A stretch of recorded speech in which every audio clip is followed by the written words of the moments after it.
Hello students, welcome back to my channel. So देखिए, ये है प्रिंसिपल ऑफ टीचिंग हम कर रहे थे। ये पार्ट 2 है। आपको अगर पार्ट 1 देखना है तो आप इससे पिछली वाली वीडियो आप देख सकते हैं। सो चलिए स्टार्ट करते हैं इसको। So every subject, every topic with in a subject can be taught through activity method. कोई भी सब्जेक्ट हो, कोई भी टॉपिक हो, हम उसको एक्टिविटी मेथड से पढ़ा सकते हैं। An intelligent teacher tries to involve maximum number of students in his teaching. सो एक इंटेलिजेंट टीचर वही होता है जो ज़्यादा बच्चों को अपनी तरफ टीचिंग में इन्वॉल्व कर सके। So that makes guaranteed learning by the students. तो इससे ये इंश्योर हो जाता है कि जो स्टूडेंट्स हैं वो एक्टिवली हर चीज़ को लर्न करेंगे। More over the students do not feel any type of lethargy और बोर्डम। तो जिससे जो स्टूडेंट हैं अगर वो एक्टिवली पार्टिसिपेट करेंगे तो वो उनको थोड़ा सा बोर्डम महसूस नहीं होगा। ठीक है, वो बोर नहीं होंगे उस सब्जेक्ट से, कोई भी सब्जेक्ट्स हो। 6 is principle of correlation. Means जो भी सब्जेक्ट मैटर है, जो टीचर है उसको रियल लाइफ से जोड़कर उसे टीच करे। So good teaching makes the students feel everything for better life.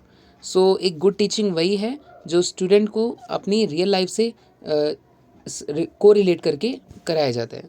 So the learner in the class feels as if he is being prepared for better life. तो जो learner है उसको ऐसा feel होना चाहिए कि वो अपनी बेटर लाइफ के लिए प्रिपेयर हो रहा है। So a good teacher tries to correlate his teaching with real life situations.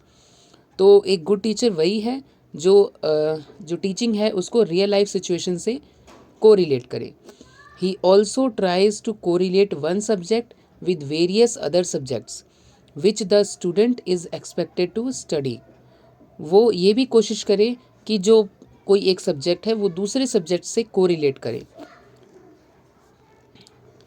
Next, while teaching one subject, the teacher should also try to correlate that subject with some other subjects which the student studies. The child may also get a sort of feeling that the different subjects are preparing him for better life. तो इससे बच्चे को ये भी feeling आएगी कि जो और भी सब्जेक्ट्स हैं वो उसकी एक बेटर लाइफ के लिए ही उसको प्रिपेयर करेंगे। 7 is principle of child centeredness. So teaching should be made child centered as far as possible and should not be allowed to remain teacher centered as it has been so far. तो जैसा अभी तक चलता आ रहा है कि जो हमारी जो टीचिंग लर्निंग प्रोसेस होता है वो टीचर सेंटर्ड होता है, लेकिन अब ऐसा नहीं होगा। ठीक है, ऐसा नहीं होना चाहिए। तो जो टीचर सेंटर्ड है वो बहुत ओल्ड मेथड है और काफ़ी वो पुराना हो चुका है और सही भी नहीं है।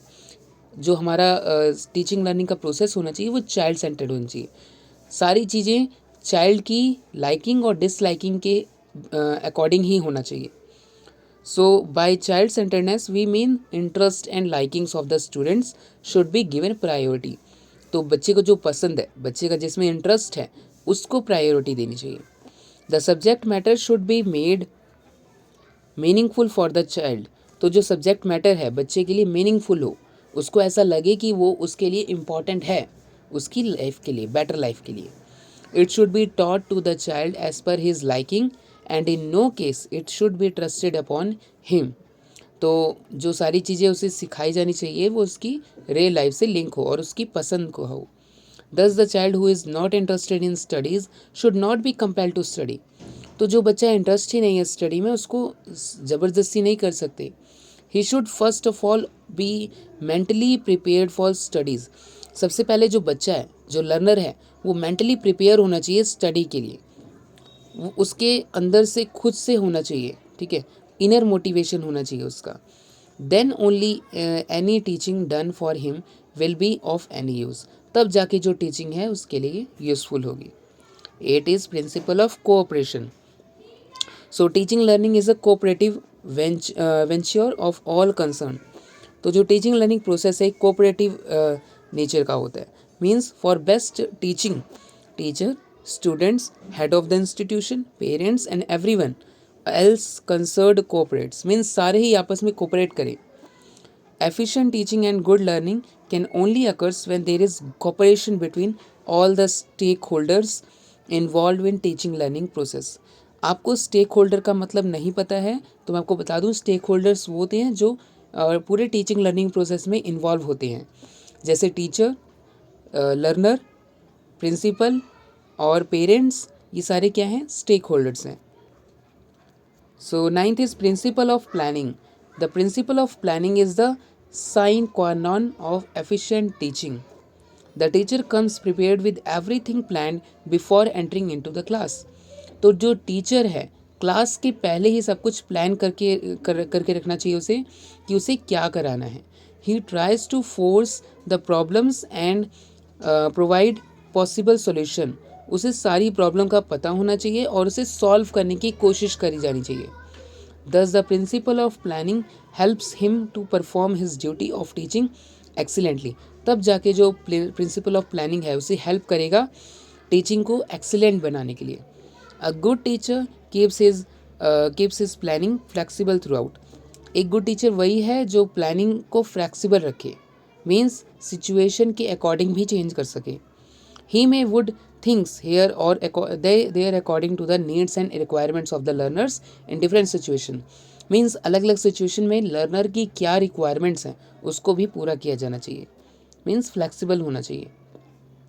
10th is principle of individual differences. In any group of students no two individuals are same. किसी भी एक ग्रुप में दो बच्चे सेम नहीं हो सकते. There are always variations as far as likings and dislikings, attitudes, aptitudes, interest, etc. are concerned. सभी की लाइकिंग और डिसलाइकिंग्स अलग हैं, सभी का एटीट्यूड अलग है, एप्टीट्यूड अलग है, इंटरेस्ट किसी का किसी में है, किसी का किसी में है. ये सारी चीज़ें सबकी अलग अलग होती है. इसे ही हम कहते हैं individual differences. So a teacher teaching and dealing every child in the same way will fail miserably. तो अगर टीचर हैगा वो एक ही वे में सभी को पढ़ा रहा है तो वो मतलब कंप्लीट नहीं हो सकती teaching. So he should deal with his students according to their individual differences. तो उसे स्टूडेंट के साथ इसी तरह से डील करना चाहिए कि उस बच्चे का क्या इंटरेस्ट है. मीन्स इंडिविजुअल डिफरेंसेस को ध्यान में रखना चाहिए. He should try to satisfy one and all by using different tactics and strategies of teaching. उसे ये कोशिश करनी चाहिए कि वो सभी को सेटिस्फाई कर सके. ठीक है, अलग अलग अपने तरीके लगा सके, स्ट्रेटजीज़ को यूज़ कर सके अपनी टीचिंग में. So these are the principles of teaching. I hope आपको ये वीडियो पसंद आई होगी, आपको समझ आया होगा. कोई भी डाउट है आप पूछ सकते हैं. Okay, so this is for today. Thank you.